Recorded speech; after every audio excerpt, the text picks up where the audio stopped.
Assalamualaikum warahmatullahi wabarakatuh. Kami dari kelompok 2 akan menampilkan hasil presentasi kami mengenai sistem informasi. Baiklah, saya Hamita Primasari akan menjelaskan mengenai materi pertama. Sistem informasi. Sistem informasi adalah suatu sistem komputer di mana data diproses untuk menghasilkan suatu informasi. Siklus proses informasi terdiri atas 4, yaitu pertama masukan atau input, yang kedua proses atau processing, yang ketiga keluaran atau output, dan yang keempat penyimpanan atau storage. Berikutnya mengenai definisi sistem informasi. Terdapat beberapa pengertian dari beberapa ahli mengenai definisi sistem informasi ini. Pertama oleh Griffin and Ebert 2007 yang menyatakan bahwa sistem informasi adalah suatu sistem untuk mengubah data mentah menjadi informasi yang dapat digunakan dalam pengambilan keputusan. Kedua, Ken 2008 menyatakan bahwa sistem informasi sebagai kumpulan komponen yang saling berhubungan mengumpulkan atau mendapatkan, memproses, menyimpan, dan mendistribusikan informasi untuk menunjang pengambilan keputusan dan pengawasan dalam suatu organisasi serta membantu manajer dalam pengambilan keputusan. Yang ketiga, Turban 2011 yang menyatakan bahwa sistem informasi dari sudut pandang yang lebih teknis yaitu aktivitas pengumpulan, pemrosesan, penyimpanan, analisis, dan penyebaran informasi untuk tujuan tertentu. Sehingga dari beberapa pengertian dari beberapa ahli tadi dapat disimpulkan mengenai sistem informasi. Sistem informasi adalah kumpulan dari komponen yang saling berhubungan dengan mengumpulkan, memanipulasi, menyebarkan data dan informasi, dan menyediakan umpan balik untuk mencapai suatu tujuan.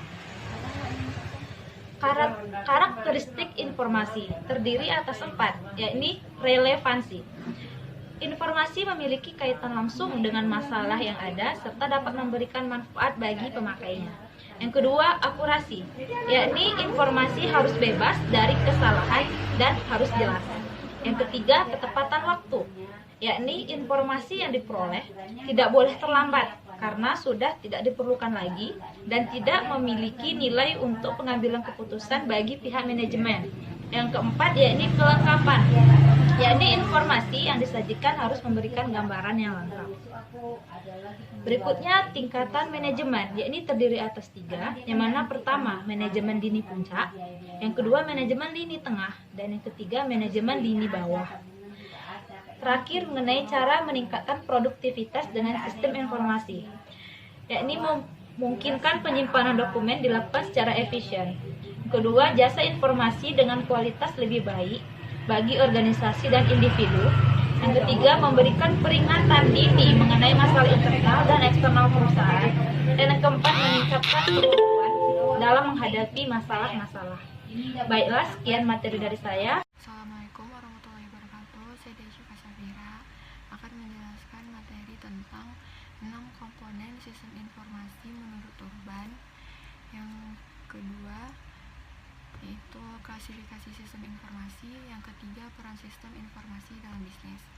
Menurut Turban, sistem informasi memiliki 6 komponen. Yang pertama, hardware, yaitu seluruh alat yang memiliki fisik yang ada pada komputer. Yang kedua, software, perangkat lunak yang merupakan pendukung perangkat keras yang berbentuk logika program pada komputer. Yang ketiga, data dan informasi. Yang keempat, ada jaringan, yaitu merupakan sistem komunikasi yang menghubungkan perangkat keras. Yang kelima, yaitu prosedur, yaitu serangkaian instruksi bagaimana mengkombinasikan perangkat keras. Yang keenam, yaitu penghubung pengguna, yaitu dimaknai sebagai manusia yang berhubungan dengan penggunaan komputer dan memanfaatkan keluaran yang dihasilkan komputer.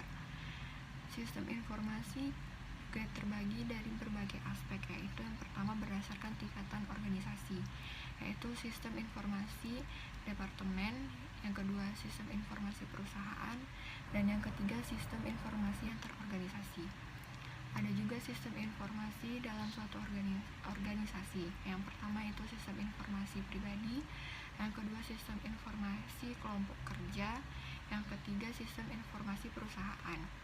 Yang ketiga yaitu sistem informasi berdasarkan fungsinya. Yang pertama sistem informasi manufaktur, yang kedua sistem informasi pemasaran, yang ketiga sistem informasi keuangan, yang keempat sistem informasi sumber daya manusia. Peranan sistem informasi dalam bisnis yaitu dibuat dengan baik untuk dapat meningkatkan efisiensi dan produktivitas kerja dengan menghilangkan kegiatan-kegiatan yang tidak perlu agar dapat meningkatkan pelayanan kepada pelanggan, melakukan koordinasi di setiap bagian yang ada dalam perusahaan, serta meningkatkan kualitas manajemen. Sekian yang bisa saya sampaikan. Terima kasih, mohon maaf jika ada salah. Assalamualaikum warahmatullahi wabarakatuh.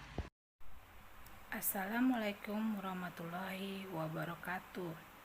Saya Elva Suryani dari kelompok 2 akan membahas manfaat sistem informasi dalam perusahaan.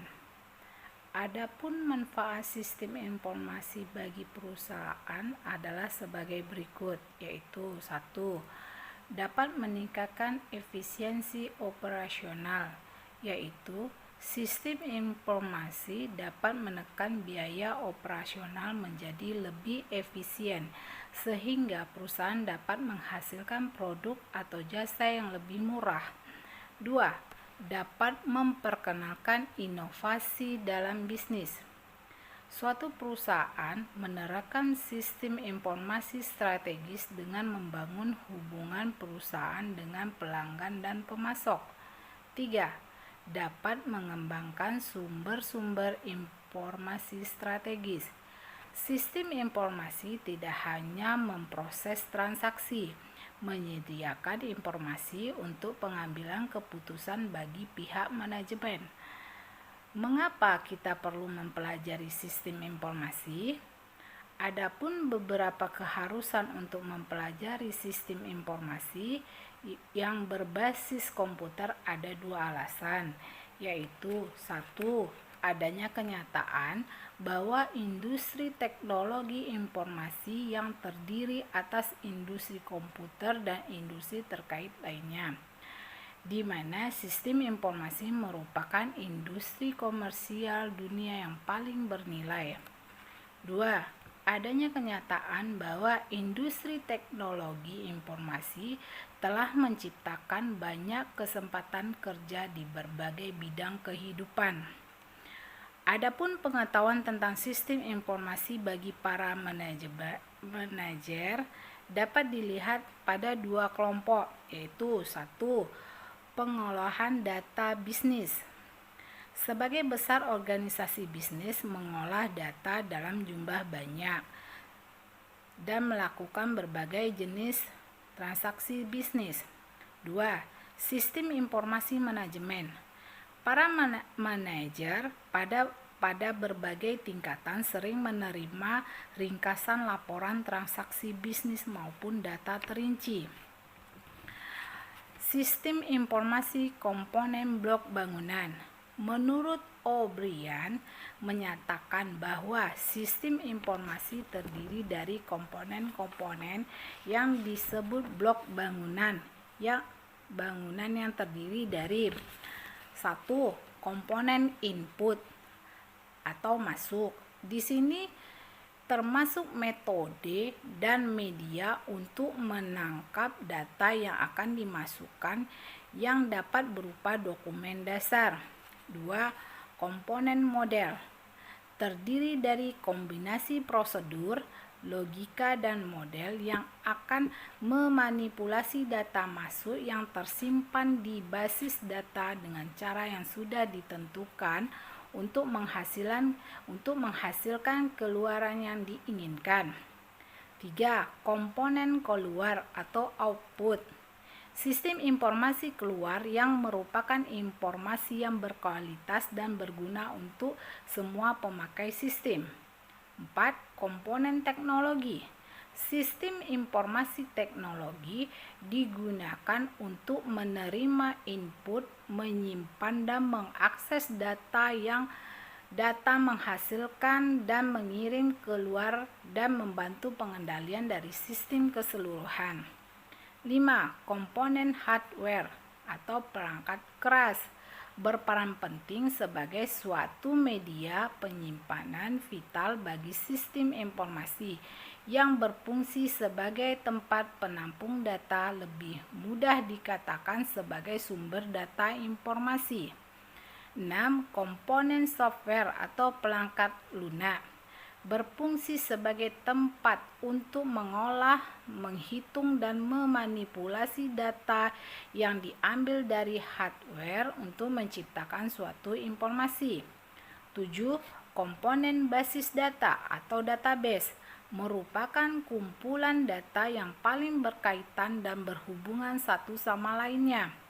8. Komponen kontrol sebagai alat kontrol apabila terjadi sesuatu hal seperti bencana alam, kebakaran, atau kecurangan-kecurangan di dalam sistem itu dan kegagalan di dalam sistem itu sendiri.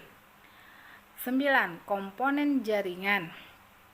Komponen jaringan adalah untuk menghubungkan komputer perangkat keras dalam sebuah kesatuan. Diperlukan media untuk menghubungi antara hardware dan software sistem informasi yang digunakan di suatu perusahaan. Komponen jaringan merupakan kartu penghubung jaringan. Demikianlah presentasi saya hari ini. Wassalamualaikum warahmatullahi wabarakatuh. Assalamualaikum warahmatullahi wabarakatuh. Saya Ferry Andri akan menjelaskan tentang bab 4, kebutuhan informasi bagi manajemen. Secara umum, manajer adalah setiap orang yang mempunyai kemampuan dan tanggung jawab pada bawahan dan sumber daya organisasi seperti bahan baku, orang, keuangan, metode, dan teknologi dalam mencapai tujuan organisasi yang telah ditetapkan. Manajemen dapat digunakan pada berbagai organisasi apapun, baik organisasi politik, perusahaan, rumah sakit, sekolah, pemerintah, dan lain sebagainya. Ada berbagai bentuk manajer dengan tugas dan tanggung jawab yang berbeda-beda. Selanjutnya, ciri lain dari manajer adalah berorientasi pada manusia, di mana mereka biasanya memilih berinteraksi dengan manusia daripada dengan mesin, dan menyelesaikan tugasnya melalui orang lain. Sifat ini sangat menonjol dan membantu menjelaskan mengapa banyak manajer memerlukan adanya sistem informasi yang baik bagi para personil teknis dan administratifnya. Tetapi bukan untuk dirinya sendiri sebagai pengguna langsung dan ekstensif atas sistem informasi formal tersebut. Selanjutnya, manajer memiliki keterbatasan dan kelemahan. Menyadari adanya kelemahan dalam pemrosesan informasi, manajer menginginkan adanya kehandalan informasi yang diterimanya dari manajer lain dengan cara melakukan pemeriksaan ganda atau double checking terhadap informasi jenis yang berasal dari sumber lain. Apabila sumber informasi kedua berbeda dengan sumber pertama, maka diperlukan informasi lain untuk menvalidasi atau mentidakvalidasikan dari informasi kedua sumber. Manajer tertentu biasanya menentukan catatan dari track record tentang sumber informasi yang dapat diandalkan atau tidak. Atas dasar itu, mereka melakukan konsultasi lebih sering atau dapat terjadi yang malah sebaliknya. Dalam mencapai suatu tujuan, terlebih pada pencapaian tujuan dalam suatu organisasi diperlukan ilmu manajemen, yaitu ilmu yang mempelajari bagaimana mencapai tujuan dengan menggunakan bantuan orang lain atau bawahannya secara efektif dan efisien. Dalam mencapai tujuan tersebut, pimpinan atau manajer suatu organisasi bekerja sama dengan manajer lainnya, sehingga pekerjaan organisasi secara keseluruhan dapat diselesaikan secara baik. Dan terakhir, karakteristik sistem informasi manajemen. Yang pertama, beroperasi pada tugas-tugas yang terstruktur seperti prosedur dan aturan pengambilan keputusan. Yang kedua, meningkatkan efisiensi dengan mengurangi biaya. Yang ketiga, menyediakan laporan dan kemudahan akses berguna untuk pengambilan keputusan. Selanjutnya akan dijelaskan oleh teman kita. Selamat malam teman-teman semua, nama saya Noverto, saya dari kelompok 2 Sistem Informasi Manajemen. Saya akan melanjutkan penjelasan dari teman saya yang baru saja menjelaskan tentang bab 3 dan bab 4. Di sini saya akan menjelaskan tentang bab 4.9 jenis-jenis manajer, bab 4.10 tugas-tugas penting manajer. Jadi di slide kita bisa lihat ada jenis-jenis manajer, yaitu ada top manager, middle manager, dan team leaders atau supervisor. Top manager itu merupakan pimpinan puncak yang harus membuat keputusan di bawah tekanan akibat banyaknya persaingan dan ketidakpastian yang tinggi. Itu biasanya dijuluki dengan CEO atau presiden direktur. Kemudian yang kedua ada middle manager. Middle manager ini bekerja pada sebuah divisi atau departemen yang terdiri dari beberapa unit kecil perusahaan. Biasanya divisi middle manager ini bertanggung jawab melaporkan kepada CEO atau top manager. Biasanya sebutan di perusahaan untuk middle manager adalah division manager. Kalau pada universitas itu contohnya ada dekan. Yang ketiga ada team leaders atau supervisor. Supervisor ini bertanggung jawab memberikan laporan kepada division manager atau middle manager. Jadi manajer ini bekerja pada satu unit terkecil yang terdiri dari pekerjaan non manajerial. Ya begitu ya. Kemudian ada tambahan. Ada jenis manajer yang dikategorikan berdasarkan wewenang, pelayanan, dan kapasitas pekerjaan yang berbeda-beda. Jadi menurut kapasitas pelayanan dan wewenang yang berbeda tersebut, manajer terbagi atas 5. Ada line manager, yaitu manajer yang berkontribusi langsung pada produksi dari dasar organisasi barang dan jasa. Yang kedua ada staff manager, menggunakan keahlian teknik khusus untuk menasihati dan mendukung pekerja lini. Yang ketiga ada functional manager, itu bertanggung jawab pada satu area aktivitas seperti aktivitas keuangan, aktivitas produksi, marketing, dan selainnya. Jadi ada manajer keuangan, manajer marketing, dan manajer produksi, itu adalah functional manager. Yang keempat ada general manager, bertanggung jawab pada untuk unit organisasi yang lebih kompleks dan banyak area dari aktivitas fungsi. Jadi nanti seperti yang dijelaskan tadi ada functional manager.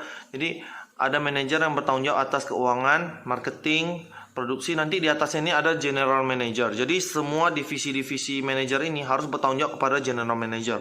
Kemudian yang kelima adalah administrator.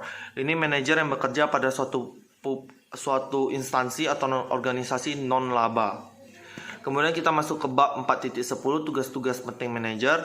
Di sini kita bisa lihat di slide ada 9 sebenarnya. Cuma yang pertama itu adalah manajer bekerja untuk orang lain. Jadi itu sudah jelas ya, manajer itu bekerja untuk para pemegang saham dan bisa juga untuk pihak eksternal seperti pemerintah, bank, pemegang saham publik dan lain-lain. Kemudian yang kedua adalah manager are responsible and accountable. Jadi manajer ini bertanggung jawab dan mempertanggungjawabkan. Jadi manajer dituntut untuk dapat mengelola pekerjaan sesuai dengan standar yang berlaku dan tentunya harus sukses. Yang kedua, manager balance competing goals and priority. Jadi di sini manajer harus bisa memadukan dan menyeimbangkan tujuan yang saling bertentangan dan menetapkan prioritas.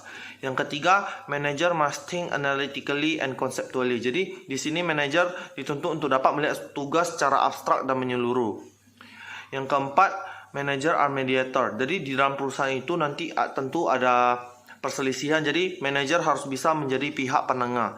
Yang kelima, manager are as politician. Jadi manajer harus dapat mengembangkan hubungan baik agar mendapatkan dukungan atas usulannya.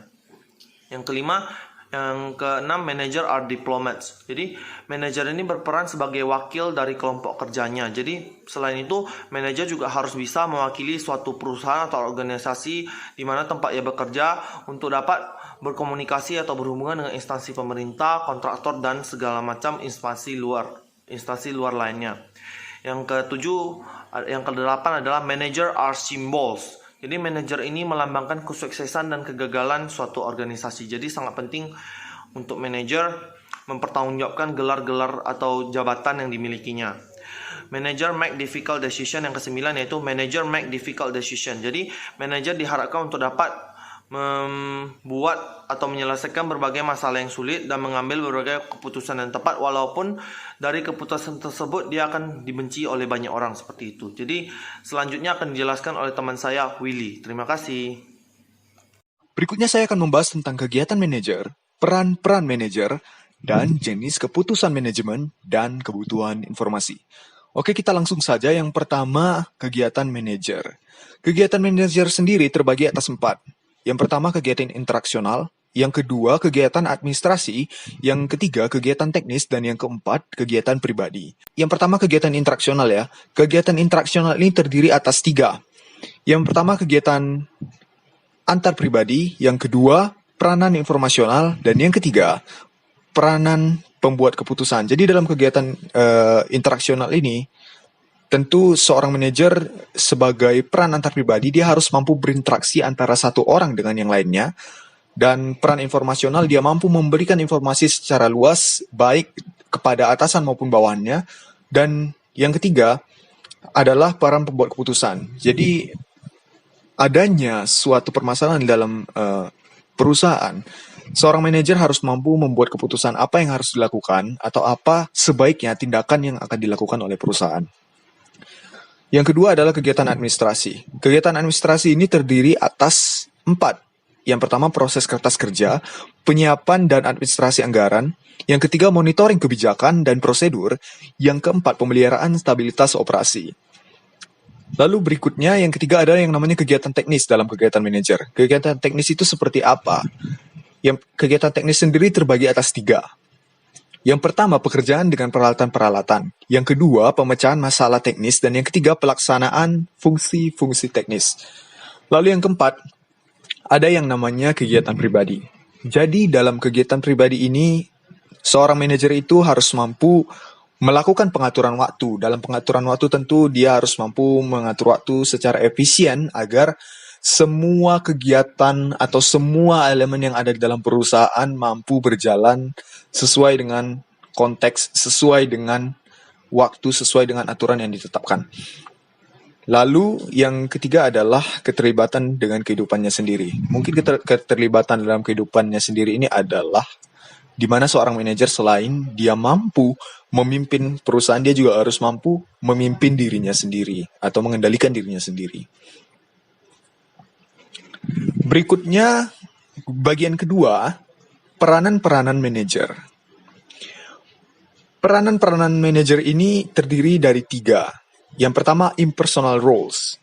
Jadi, seorang manajer itu harus mampu mengimpersonalkan dirinya. Lalu yang kedua, information roles.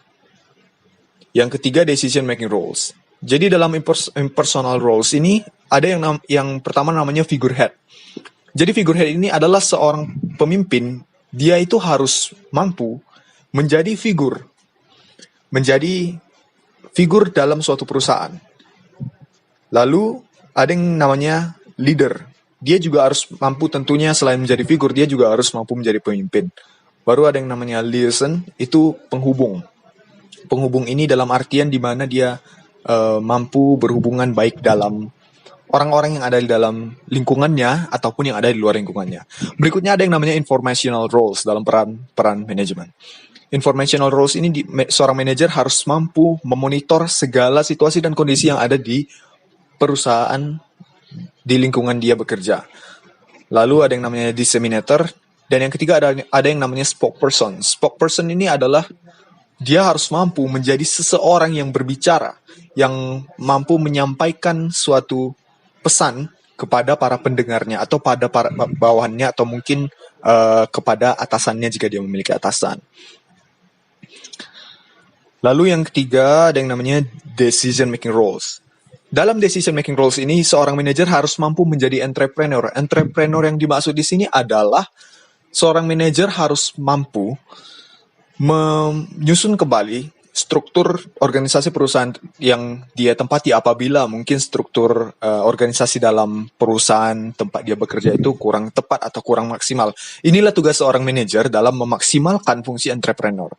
Yang kedua, dalam decision making roles ini ada yang namanya disturbance handler. Disturbance handler dan resources allocator ini kurang lebih sebagai orang yang mampu memberikan penanggulangan solusi bagaimana. Lalu yang keempat ada yang namanya negotiator dalam decision making roles, dalam peranan manajemen. Jadi seorang manajer harus mampu menjadi figur yang melakukan negosiasi, yang mampu melakukan negosiasi. Kembali lagi baik di dalam lingkungan dia maupun lingkungan yang ada di luar perusahaan tempat sang manajer tersebut. Lalu jenis keputusan manajemen dan kebutuhan informasi. Tentunya kebutuhan informasi serta jenis keputusan manajemen menjadi salah satu peranan penting yang harus dimainkan seorang manajer di dalam perusahaan. Nah, dalam pandangan umum, manajer itu terbagi atas 3 tingkatan. Yang pertama ada yang namanya manajer puncak, yang kedua manajer madya atau middle management, yang ketiga ada yang namanya manajer muda.